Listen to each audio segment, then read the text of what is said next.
I was diagnosed with breast cancer myself 6 years ago. That was a kind of a life-changing experience. When I came back to work, I realised that there was maybe something missing for that cohort of our staff who are affected by cancer. I organised some focus groups. The experiences of people were very similar.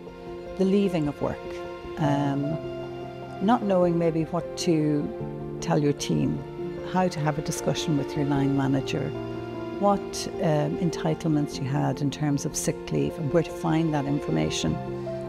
Information about the critical ill health protocol. How do you tell your children? How do you tell your parents, your partner?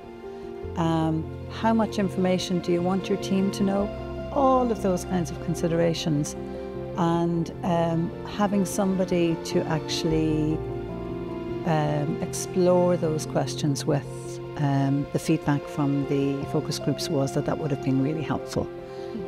When we went out to look for to select the peer supporters, what was really kind of reassuring was that the most common message we got back from people was, I really wish this service had been there when I was diagnosed.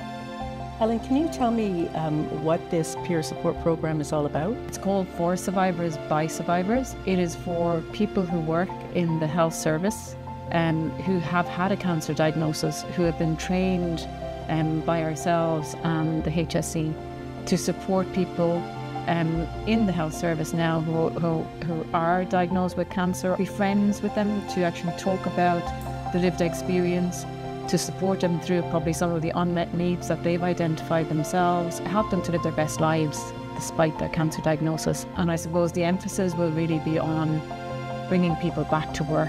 People often tell me that when they finish their cancer treatment and they get the all clear is actually the worst time in the journey for them, because they feel like they've been pushed off a cliff and they don't really know what's next in life. And in many, many cases, people are really, really keen to get back to work and get back to feeling as though they're contributing to, family life and contributing to society and doing their jobs. For lots of people, work is their, place where they're the most themselves.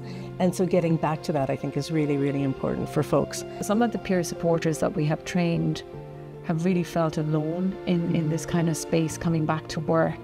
Very challenged by some of the difficulties they face themselves, and that's why they're here, because they don't want that to happen to other people. I suppose the reason why I decided to become a peer supporter is because it was hard going back to work for me. Yeah, it was really a lot around return to work. There was not a lot of information out there. It's hard to find it, isn't it? Who to talk to or what's out there, and how much I could help other people.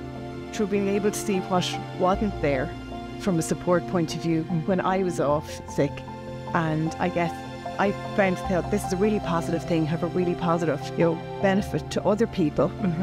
And then I suppose a positive for me in that being able to help other people. If you can make it easier for somebody else, you just want to do that. Because it's not a big commitment for the amount of positive benefit you can have. It's if you actually break it down, it's 5 hours really, and then you get this benefit of that you can really help somebody. And as you say, it is probably one of the most difficult periods in somebody's life. And it could be just like somebody might just need some information. It could be a text message, so that's not going to take up that much time. It could be a 10-minute face-to-face meeting with somebody as well.